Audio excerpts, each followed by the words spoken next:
Hi, my name is Connor Thompson, and this is a supplementary visual and auditory aid in explaining an individual education plan. So an example of an individual education plan.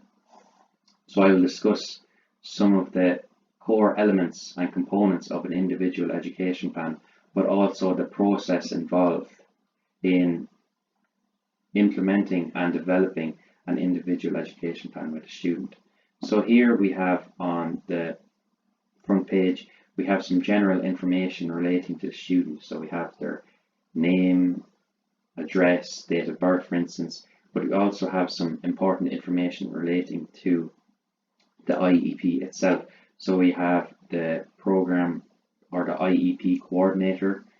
Very importantly, we have the commencement and the duration of the IEP itself. So you can see here we have the commencement date of intervention, we have the review date, and we also have the duration of the program. So we can see here it'll be running for 15 weeks. This is very important in kind of setting some goals and objectives and ensuring that these are met within this specific time frame.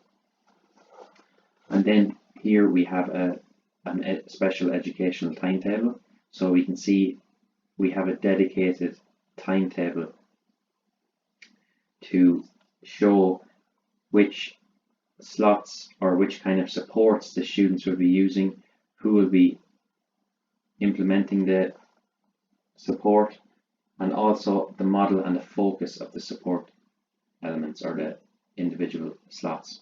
So as you can see, we have an individual grouping, we have co-teaching groups, we have a larger group as well, and then we have our focus of them individual slots. So we can see here the focus of this group would be literacy and social communication skills. Then here we have another group on a different time, we have literacy and self-management skills. So it's just to give kind of students a timetable and give them a set plan of what days and what times they will be attending these supports, and then what the focus and the model of them supports will be for the students. So they have an understanding of why they're there and what they're there to do. Kind of sets a plan in motion. And then here we have our present level of educational performance. So this is a student profile, and it's broken down into kind of two separate elements. So we have our formal assessment and then our informal assessment. So our formal assessment then is also broken down into two smaller elements, which is our assessment from an outside agency and our assessment within the school environment. So as we can see here, our outside agency, that is conducted by a child psychiatrist. So for this example, it's Dr. Mary O'Sullivan, who conducted and met the diagnostic criteria. We can see here, met the diagnostic criteria for Asperger's syndrome. So she conducted an assessment of the student, and this is her outcome. So we can see here, Michael Watch, NEPS, his outcome of the assessment was that the student was in the ability and average range. So then we have here our formal assessment at the school based. So this is conducted within the school environment. So we can see here the administrator, Una Kavanagh, is the resource teacher for the student.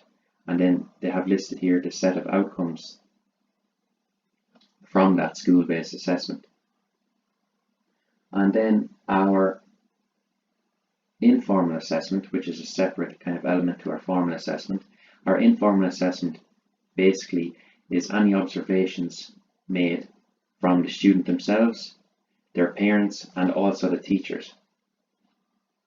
So this could be an example of our social communication skills, our literary skills, our mathematical skills or level, what type of access they have to the curriculum, their learning style and interests, and any other additional information about their education. And we can see their attendance is noted as well. So again here, this is just a further breakdown or assessment of where they are. So we have their abilities and skills and talents, their learning needs, their prioritized learning needs, their general participation in education, any special accommodations or special education and support services that might be needed, their current examinations or assessments that are being conducted or that they're partaking in.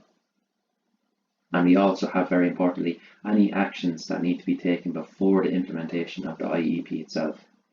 So we can see the actions that need to be taken and the personnel, Lumen Kavanagh, or the resource teacher that will be implementing those actions.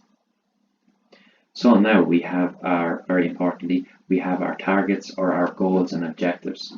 As I discussed in the poster itself, these are SMART targets that need to be attainable and measurable, so that in a specific time frame, which is very important. So some of the targets we have here are our self-management skills, our class rules, and our social communication skills. We can see any of the strategies, materials and resources that will be used, and also the start and review date. And then at the end, if these kind of targets or goals and objectives were met within that specific time frame. Then again, we have any further targets, goals and objectives that are listed here and how they can be obtained, what strategies, materials and resources will be used to obtain or achieve these certain objectives.